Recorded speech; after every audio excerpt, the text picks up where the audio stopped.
My name is John from University of Southern California. Today I'm going to talk about how we take advantage of car sensors and crowdsourcing to improve the automobile positioning. This is a collaboration with the GM Research and the Rutgers University. So precise positioning for vehicles are very important in our daily life.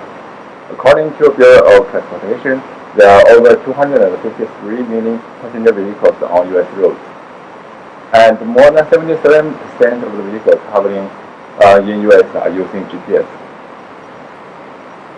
So GPS errors are prevalent and sometimes can have serious consequences.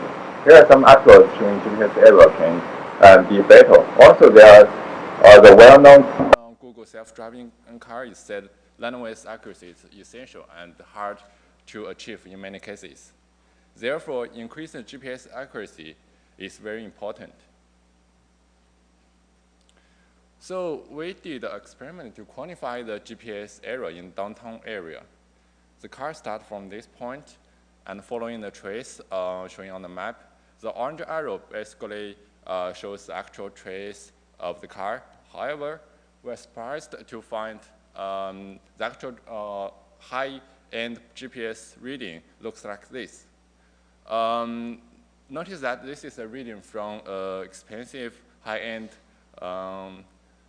NEO7P GPS.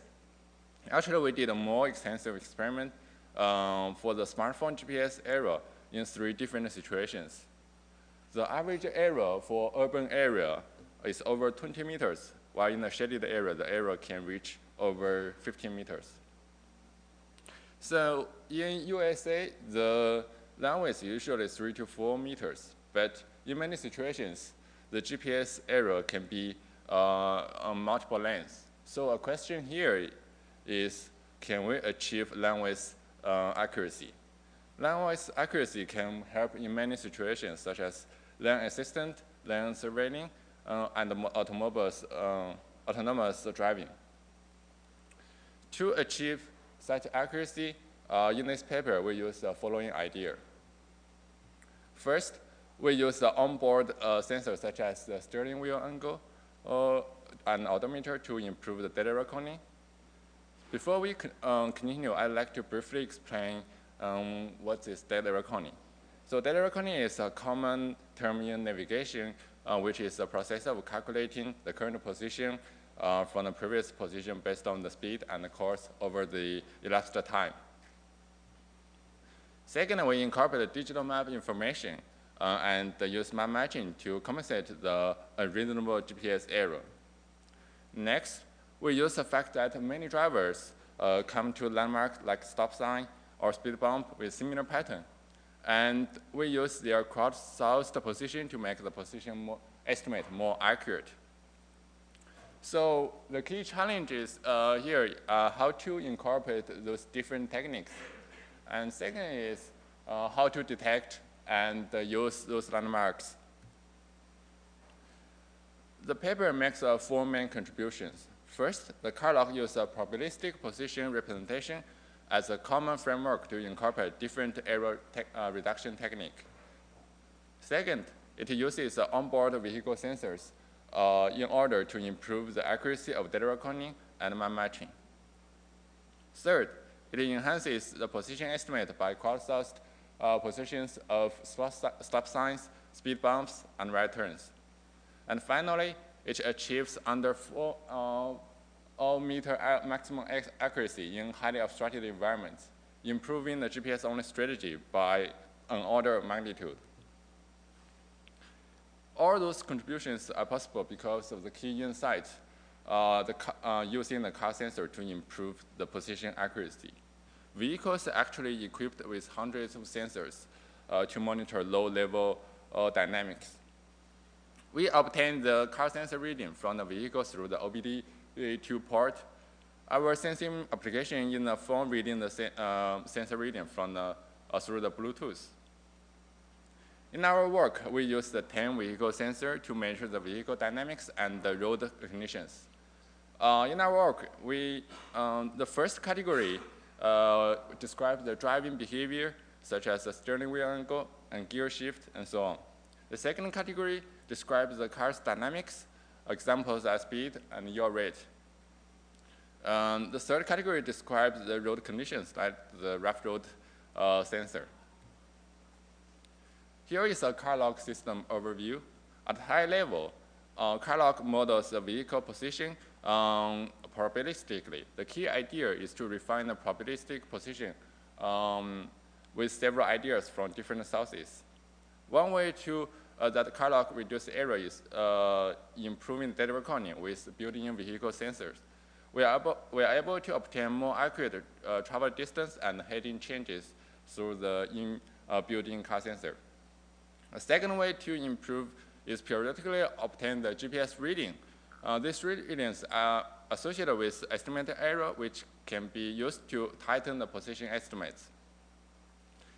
To overcome the GPS error, one can specially refine the position estimate using digital map. Intuitively, a car is unlikely to drive off-road. Last component of CARLOC is based on the observation that roadway landmarks are consistent marked in the environment where it can be, which can be exported to refine the car's position estimate through crowdsourcing. In designing those components of CARLOC, we are facing several challenges which are discussed in the paper. I'm going to cover 4 of them, and let's begin to talk about the first challenge, that is how to represent the position uncertainty due to the sensor errors. So when we get the sensor reading from the vehicles, such as odometer and steering wheel angle, those readings are actually noisy. One way to solve this problem is to use a probabilistic representation for these sensor readings. Traditionally, we represent a location with a single point, say x, y, and theta. And this is often referred as a pose vector. So in probabilistic setting, instead of a single point, we represent a location with multiple points. Each point is associated with a probability. And in this figure, we show the example here. So in this, every point is represents a possible vehicle state. This technique is often known as the particle filter. So when the vehicle moves from one state to another, we move all the points accordingly based on the input parameter. We get the location by applying the weighted sum. So the particle filter is a base technique in CARLOC. And in the next few slides, I will discuss how we combine those different techniques to particle filter and improve the accuracy overall. Next challenge is detecting the roadway landmarks using the car sensor and refine the position using crowdsourcing. So we consider 3 types of roadway landmarks in our paper: the stop sign landmark, a street corner landmark, and the speed bump landmarks. Many other landmarks can be easily extended in our system.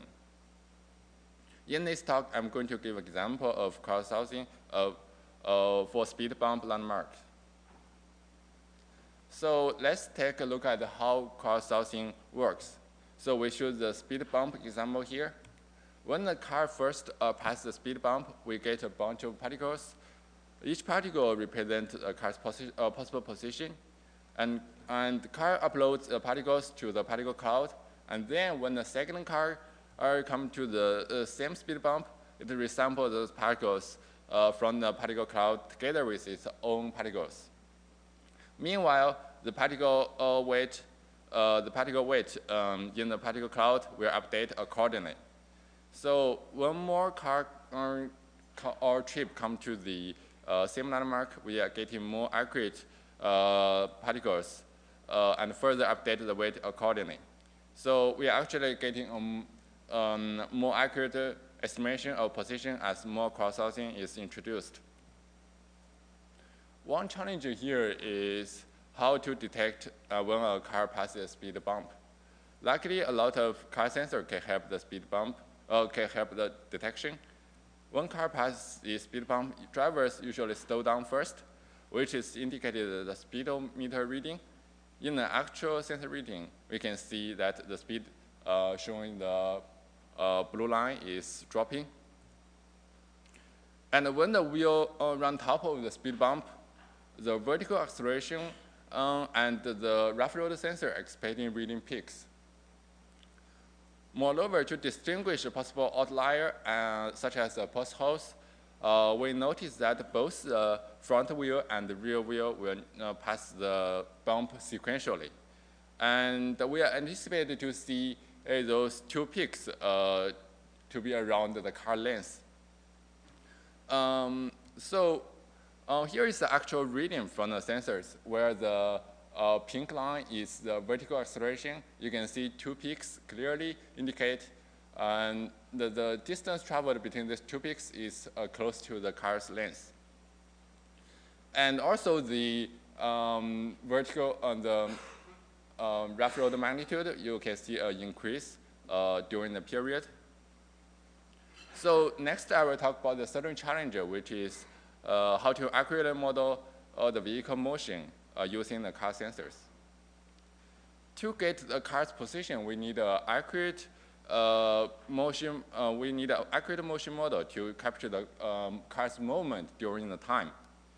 To achieve this, we need a good estimation of car's moving displacement and heading changes. So the key observation here is to estimate these parameters using the car sensors. We use this simplified equation to calculate the displacement. The input to the equation obtained from the speed and the other car sensors. From the heading change estimation, we could have used the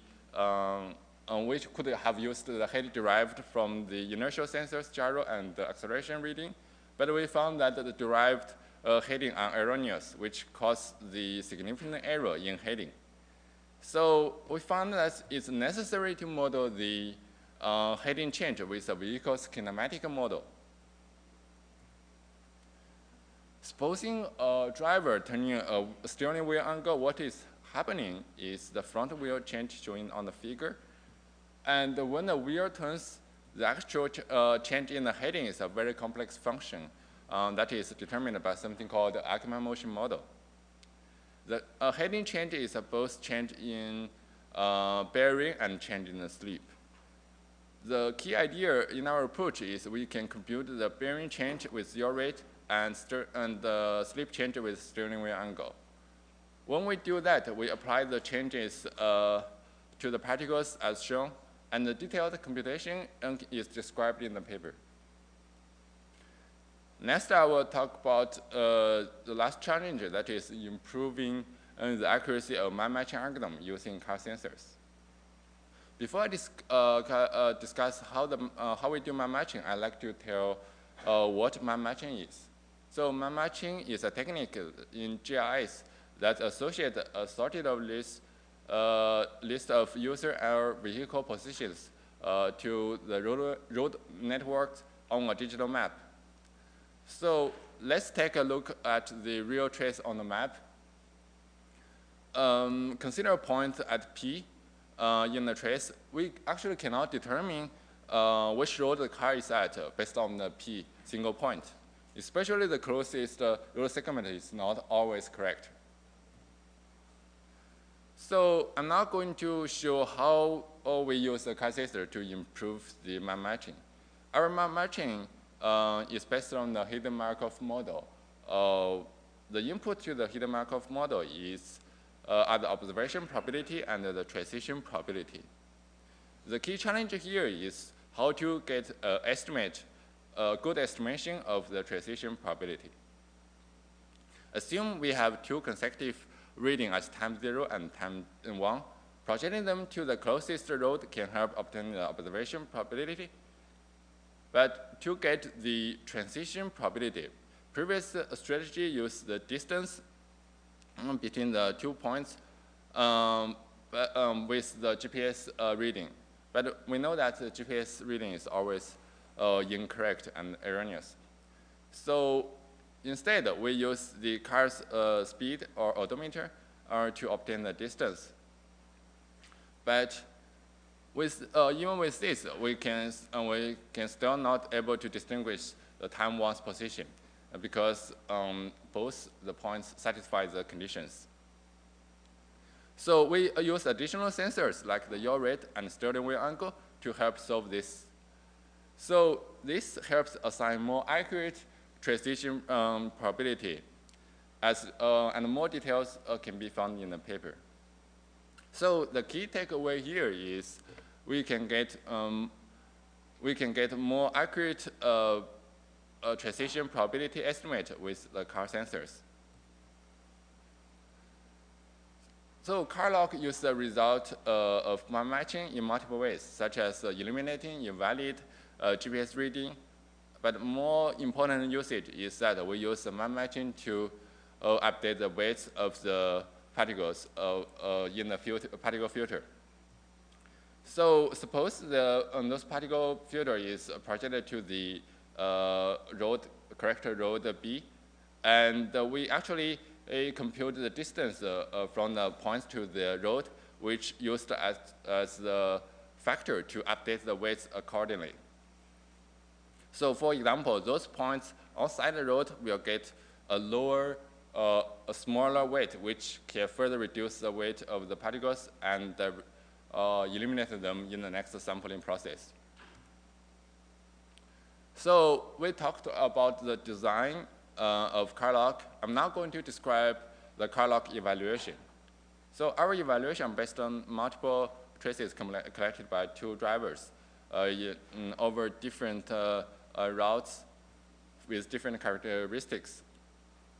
So we have three different routes type based on the GPS receiver's satellite view. So the obstructed routes in a downtown urban canyon area, and unobstructed routes with open sky view, and partially obstructed routes with obstructed sky visibility in some locations. Our measurement of CARLOC performance is position error, measured by the distance between the CARLOC position and ground truth. However, obtaining the ground truth is extremely hard. In some places, we use a three approach to get the ground truth, depending on which area we are measuring. Our evaluation covers three perspectives: the CARLOC performance under three different situations, and the CARLOC optimization benefits, and the landmark role in the overall accuracy. I'm not going to cover all those experiments. Instead, I'm going to cover the following ones. First, we show our strategies result in a downtown area. We compare CARLOC with four alternatives: the smartphone GPS, and high precision GPS, and two other advanced GPS technology called the RTK GPS and the differential GPS. In the figure on the left, it's evident that the differential GPS and the RTK measurement are really erroneous. And in the figure on the right, the CARLOC clearly outperforms the high precision receiver and the smartphone. Here is a Google Touring View, video strip showing the CARLOC's performance comparing to high precision GPS and smartphone GPS. We use four right turn roadway landmarks here, and the video demonstrates CARLOC did a quite impressive performance over the routes we are taking. Now we show the quantitative comparison. Our approach achieves average error of 2.7 meter. The error bar may represent the 25 and 75 percentile error. For other strategies, the high precision GPS has an average error of 90 meters, and the smartphone has an average error of 18 meters, but with higher variance. Both RTK and the differential GPS achieves a relative poor performance with average error of 75 and 200 meters respectively. In summary, CARLOC brings one order of magnitude improvement in accuracy compared to other GPS strategies. And we also achieve better accuracy than GPS strategy for partially obstructed routes and unobstructed routes, and more details can be found in the paper.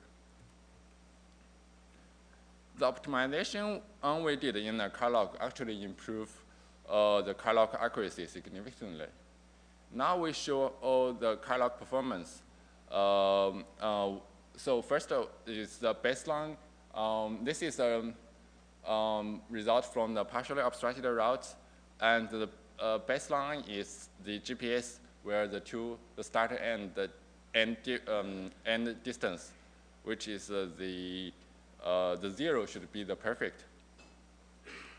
We now show the CARLOC performance.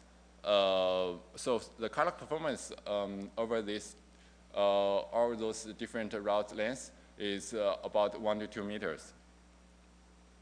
And when we remove the optimization we did, we found that when we remove the motion model optimization we introduced, the error will increase to about 3 to 4 meters.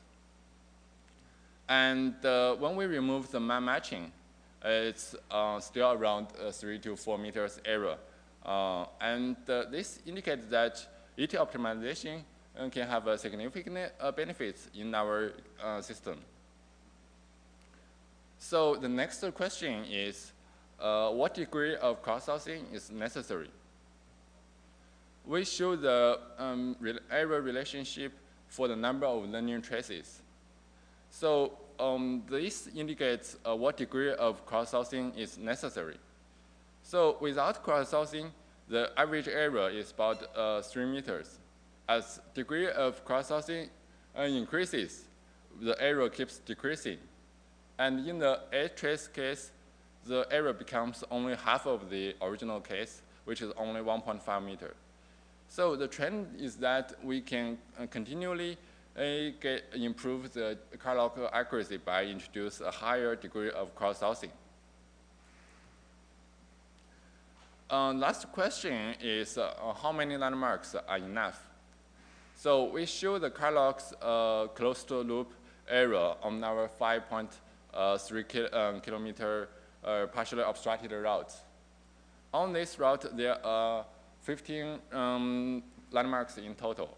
And the figure plots meaning that CARLOC error as a function of number of landmark used to calculate the position. As expected, the error decreases as more landmarks are used in estimating the position. However, beyond 12 landmarks, there is no obvious improvement in the error, suggesting that a relatively small number of landmarks along a route might be sufficient to achieve a high accuracy. In summary, this paper makes 3 main contributions. First, the CARLOC used a probabilistic position representation to incorporate different error reduction techniques and using the car sensors. Second, it enhances the position estimate by crowdsourcing position of roadway landmark like the stop sign, speed bump, and right turns. Finally, the CARLOC is evaluated on roads with varying degree of satellite obstruction, and the results shows the improvement to the state of art by 1 order of magnitude. And thank you. I'm ready to take questions.